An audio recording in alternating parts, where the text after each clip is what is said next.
What's good, what's good, what's good? It's time for that Culture for the Streets hosted by Mafia and Paint. Man, tap in, hit all them buttons. Nigga, ding that notification bell. You know what time it is. Anyway, we want to get right to it, man. Lamron and OTF beefing. Lamron 300 to be exact. Beefing with OTF. This is kind of something you will see in every hood when it's a nigga that come up out the hood and he becomes successful. When you come out the trenches and you become successful, it's going entitlement starts to build. And that's not when I say entitlement starts to build, when you become rich, it's not just necessarily your friends.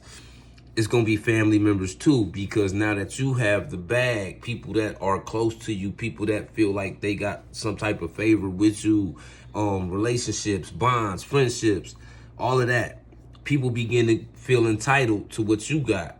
So in return, in that situation, you're going to always become like the fall guy for every situation. You're going to get the blame, the finger point, you're going to get you're going to receive the negative energy for why people feeling like they feeling around you. And in some cases, I can't say either side is wrong and I can't say either side is right, because I'm from a section too. So when being from a section, when you become the successor from that section, your section gonna look to you for the put on. Your section gonna look to you for the opportunity, because you become the door that can open up for everybody else. So this is why I'm saying I don't feel like either side is wrong. But at the same time, when you become the breadwinner from your section, just because you from a section don't mean you was cool with everybody. And in this case, this is the same thing we seeing. Durk is the breadwinner, and we seeing people from the same area he from having a sense of entitlement. That might not be what they saying. It might not be like, oh, he ain't put me on. It might not be like, oh, he don't come. It's a bunch of things. But I know me personally, if I've been around one of my homies for all this time, thugging it out, we've been trenched out, we nigga from the dirt, he get the bag.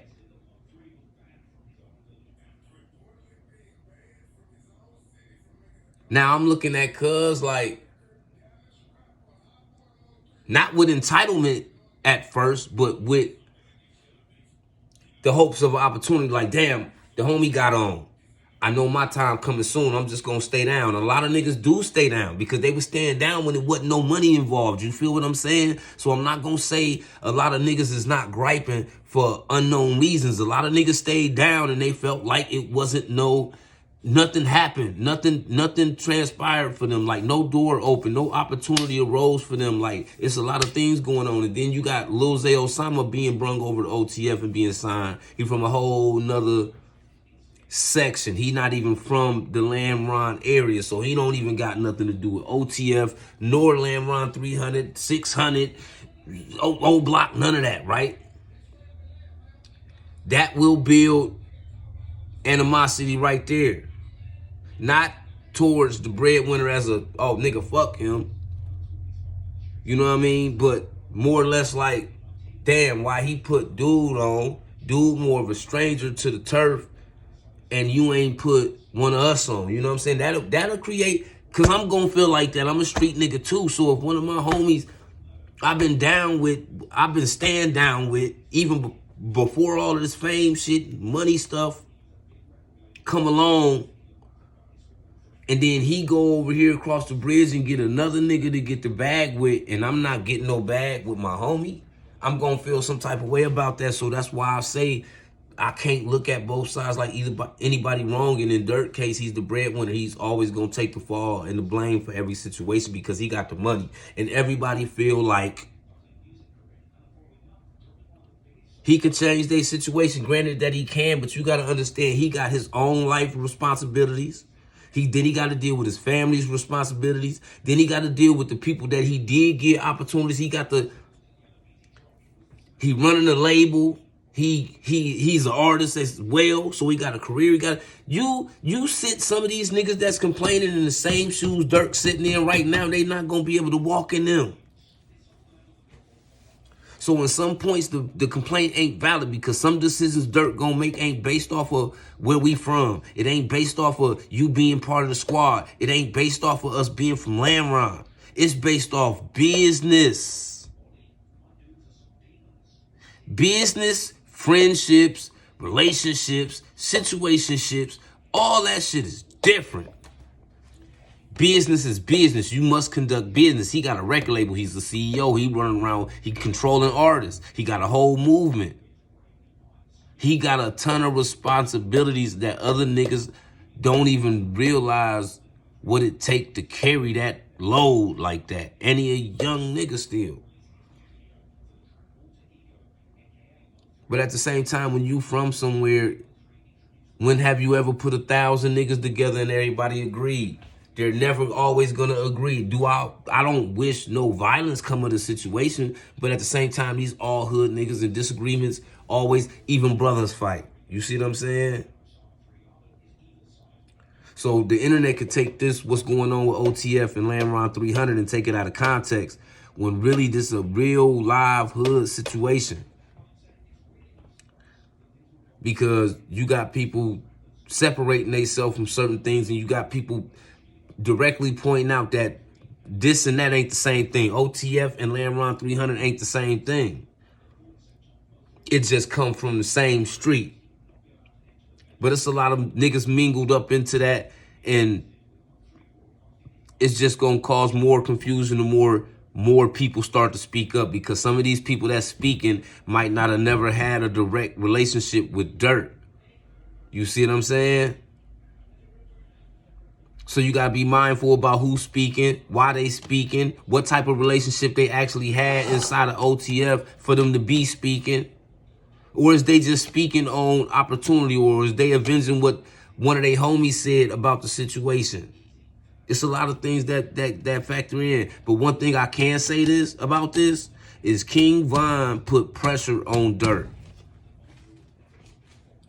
King Von put pressure on Durk because what King Von did before he was able to really break through in the game, some of his first bags he took back to his section and broke down the bags with niggas in his section.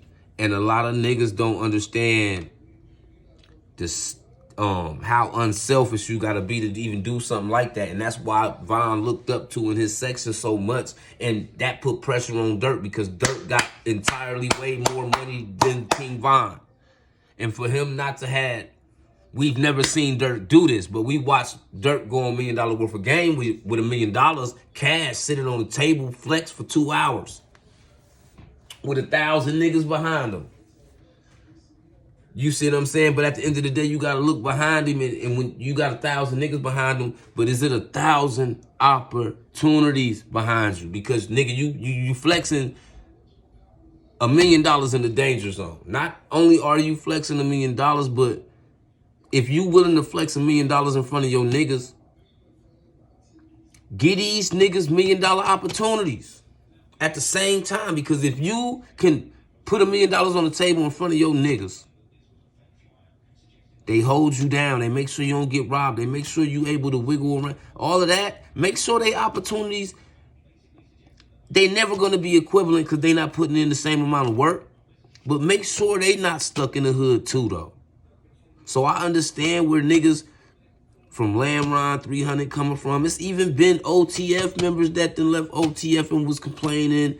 And it's all kind of things going on. I just know that King Von set the bar in the streets of Chicago as far as when a nigga break through in the game and get a bag, the niggas that's outside killing and drilling with you, man, them got to be the first niggas, man. You got to feed the sharks, man. And you come from that section with them sharks, you definitely got to feed them. And Von really proved that and showed that at an early stage in his career, he fed the sharks, regardless how much money he had at the time. And that's where a lot of other people starting to look to Durk like, well, Von did this, you feel me? Why you ain't? You see what I'm saying? Like Von gave niggas more opportunities than Durk did in a quicker time, if you want to be technical. You see what I'm saying? Because even if niggas wasn't rappers, being around King Von gave them so much clout, they was able to monetize Instagram, monetize being on podcasts, and monetize their channels. He created doors to open up for them where they were starting to have opportunities that would dissolve having entitlement towards him. Real nigga stuff, man. That's just real nigga situation. That's just real nigga movement. Like, he put pressure on Durk. And results of this right here is now Durk dealing with so much pressure, you not able to keep up with everybody, and it's a whole bunch of not seeing eye to eye going on between a lot of stuff in your section, and then Lil Reese being thrown in the middle of it, when Lil Reese from day one never stood on the fact that we getting money didn't make him choose who he was gonna hang with. You feel what I'm saying? What I'm saying? Basically, Lil Reese, 300, member, been loyal the whole time, and he ain't gonna pick no side because he's a loyal nigga. He been Lamron 300. That's what he always gonna be. So for Durk to even insinuate picking a side, bro, we gotta respect the street. That's like telling a nigga, like, look, I know you blood, but you gonna have to come over here and start being a crib. Man, respect a nigga movement, man. If you know cuz a stand-up nigga, he shouldn't have to choose no side. You did. So I salute Reese 100% because Reese showing what a lot of niggas don't show today in the streets, in the industry, in entertainment, just in the game, period. And that's loyalty. Stand up loyalty. The nigga not gonna turn on the niggas he been moving and doing the shit he been doing with over no bread. And you gotta respect that.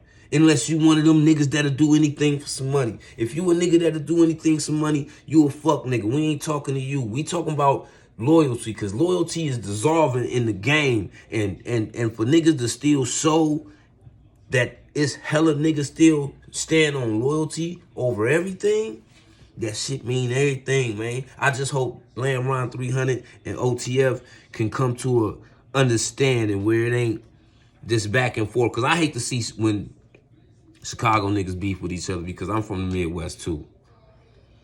And you know what I mean? Like I said, they the staple of the Midwest right now. Them and Michigan, with Detroit being on right now. But more so Chicago, because they been on for the last decade as far as with street music. And I be hating to see these niggas constantly take their beef public, because I know once they do that, they put a stopwatch on their situation, you know what I'm saying? Now you got a target on your back. Now you got eyes on you.